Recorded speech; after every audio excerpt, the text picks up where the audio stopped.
माणसाच्या मनातलं, माणसाच्या विचारातलं पर्यावरण जिथं नष्ट झालंय त्याचं काय? तर गावातल्या, कुटुंबातल्या आणि माणसातल्या मायेच्या भिंती संपलेल्या आहेत, दुरावलेल्या आहेत. पूर्वीच्या काळासारखी गावं राहिली नाहीत, माणसं राहिली नाहीत आणि गावं देखील राहिली नाहीत. पर्यावरण हे धोक्याच्या पातळीवरती गेलंय. परंतु त्याच्या कितीतरी अधिक पट माणसाचं मन, माणसाचा विचार, माणसाचा स्वभाव आणि त्याच्या अंतर्मनातलं पर्यावरण हे हे कितीतरी विध्वंसकारी झालंय हे देखील आपल्याला मान्य करावं लागेल. पर्यावरणाची सेवा करण्याबरोबर आपण आपल्या अंतर्मनातील विचारांची झाडं, आपल्या अंतर्मनातील मानसिकतेचे वनराई फुलविण्याचा देखील आपण प्रयत्न करावा. नमस्कार मित्रांनो, 2 दिवसानंतर जागतिक पर्यावरण दिन आपण साजरा करत आहोत आणि करणार आहोत. हा दिवस जगभर पर्यावरणाचा दिवस म्हणून साजरा केला जातो आणि अनेक जण या दिवशी झाड लावण्याचा प्रयत्न करतात, झाडं लावतात आणि निसर्गासाठी आपण कसे उत्तरदायी ठरतो हे स्वतःच्या मनाला आणि इतरांना दाखवून देण्याचा प्रयत्न करतात. परंतु या निमित्तानं एक गोष्ट मी तुम्हाला नक्की सांगू इच्छितो, ती म्हणजे इथे आपल्या अवतीभोवतीचं पर्यावरण, या जगातलं, या सृष्टीतलं, या देशातलं पर्यावरण नक्कीच खालच्या पातळीत गेले, ते विध्वंसाच्या रेषेपर्यंत येऊन ठेपले. परंतु माणसाच्या मनातलं, माणसाच्या विचारातलं पर्यावरण जिथं नष्ट झालंय त्याचं काय? म्हणजे बाह्य अंगाने आपल्याला जरी दिसत असलं की आपलं पर्यावरण हे धोक्याच्या पातळीवरती गेलंय, परंतु त्याच्या कितीतरी अधिक पट माणसाचं मन, माणसाचा विचार, माणसाचा स्वभाव आणि त्याच्या अंतर्मनातलं पर्यावरण हे कितीतरी विध्वंसकारी झालंय हे देखील आपल्याला मान्य करावं लागेल. म्हणून यापुढे पर्यावरण हा शब्द केवळ बाह्य अंगानं मर्यादित राहत नाही, तर इथं माणसाच्या सर्वांगीण दृष्टीनं, जीवसृष्टीच्या सर्वांगीण दृष्टीनं आपल्याला व्यापक अर्थानं पर्यावरणाचा विचार करावा लागणार आहे. आणि म्हणून आपल्याला फक्त झाडं लावून चालणार नाही, आपल्याला फक्त नद्या स्वच्छ करून चालणार नाही, आपल्याला फक्त हवेचं प्रदूषण यावरती लक्ष केंद्रित करून चालणार नाही.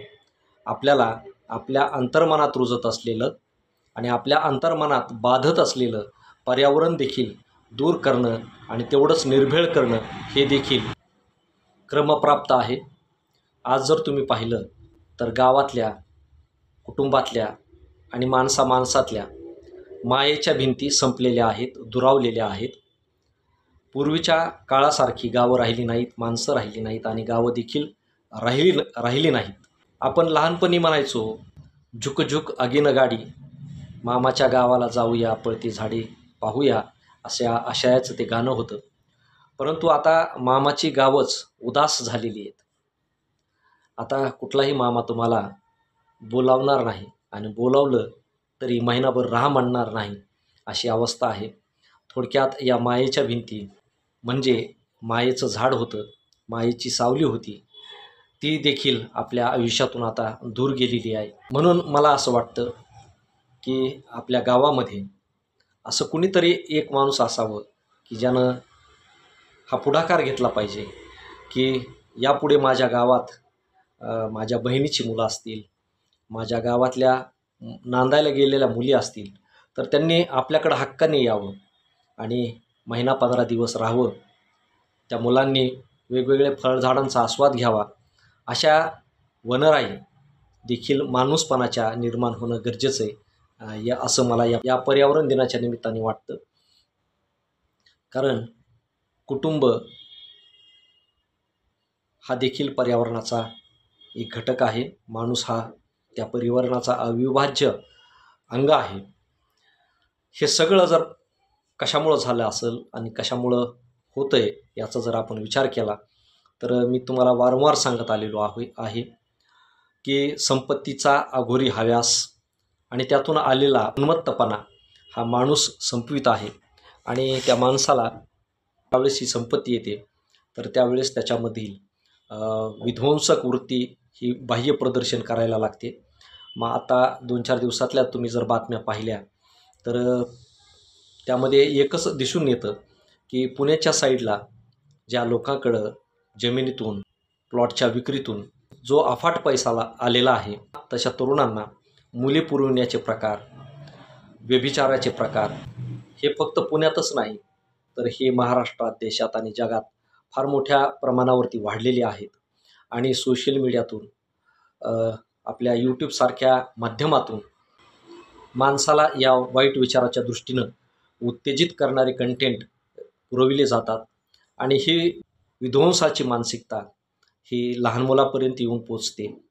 आपल्या प्रत्येकाच्या काळजामध्ये एक घर करून राहते आणि त्यातून आपली विचारधारा ही बदलत जाते आणि त्यामुळं कदाचित आपलं जे काही पूर्वीच उद्ध्वस्त होत आलेलं नात्यांचं मंदिर आहे त्यामध्ये या अपवित्र किळसवाण्या गोष्टींची मानसिकतेची भर पडते.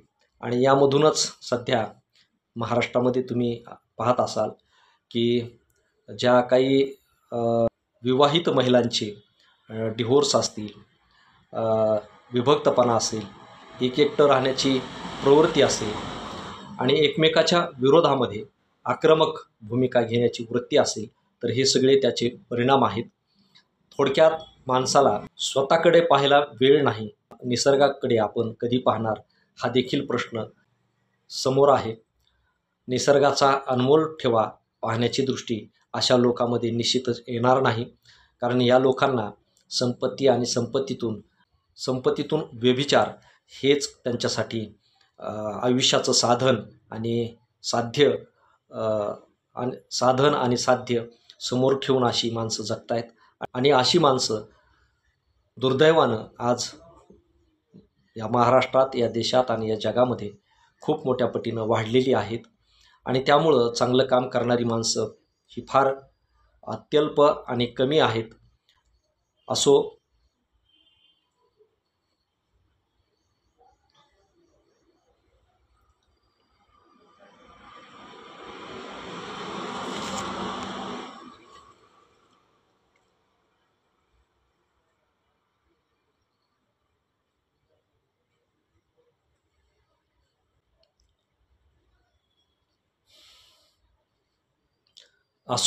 शेवटी मी एवढंच सांगेल की माणसाचं आयुष्य हे एकदाच आहे. त्याचा व्यवस्थित वापर आणि सदुपयोग आपण केला पाहिजे. आपल्या आत्म्याला स्पर्श करते, जे आपल्या आत्म्याला आनंद देते ती संपत्ती जीवनामध्ये असावी. बाकी मानवनिर्मित संपत्तीचा आणि आपल्या आनंदाचा कुठेही काहीही संबंध नाही. कारण जेव्हा धन, संपत्ती, सोनं, नाणं या गोष्टींचा शोध लागला नव्हता, तेव्हा अशा वस्तू माणसाच्या आयुष्यामध्ये नव्हत्या, तेव्हा देखील माणसामध्ये आनंद होता, दुःख होतं. या दोन बाजू जर सोडल्या तर माणसाच्या श्वासापासून ते अंतिम श्वासापर्यंत दुसऱ्या कुठल्याच गोष्टी मनावरती परिणाम करीत नाहीत. म्हणून ज्या शाश्वत नाहीत त्याच्या पाठीमागे पळण्यात अर्थ नाही. माणसाची संपत्ती ही कधीही नष्ट होते आणि दुसरी गोष्ट, या संपत्तीचं नेहमी हस्तांतरण होत राहतं. ती कधीही स्थिर आपल्याकडे राहत नाही आणि आपण तिला बांधून ठेवण्यासाठी, जखडून राहण्यासाठी प्रयत्न करतो, जे प्रयत्न व्यर्थ धडपड आहे. निसर्गाची संपत्ती ही कधीही नष्ट होत नाही. ती सर्वात मोठी ताकद आहे आणि त्या संपत्तीला पूर्णपणे आपल्या काबूत करणं ही माणसाची अवकाद नाही. ती नष्ट करण्याच्या प्रयत्नात माणसांचे कितीतरी कुळे आणि कितीतरी मुळे आतापर्यंत नष्ट झालेली आहेत. म्हणून जे शाश्वत आहे, जे अंतिम सत्य आहे ते स्वीकारण्याची दृष्टी, ते स्वीकारण्याचं मनोबल, तो स्वीकारण्याचा विचार आपल्या सर्वांमध्ये रुजावा. जाता जाता एवढंच मी सांगतो, आता जो पर्यावरण दिन आपण साजरा करणार आहोत, तो पर्यावरण दिन फक्त वृक्ष लागवड करून आपण थांबू नये किंवा पर्यावरणाची सेवा करण्याबरोबर आपण आपल्या अंतर्मनातील विचारांची झाडं, आपल्या अंतर्मनातील मानसिकतेचे वनराई फुलविण्याचा देखील आपण प्रयत्न करावा. या निमित्तानं एवढंच. धन्यवाद.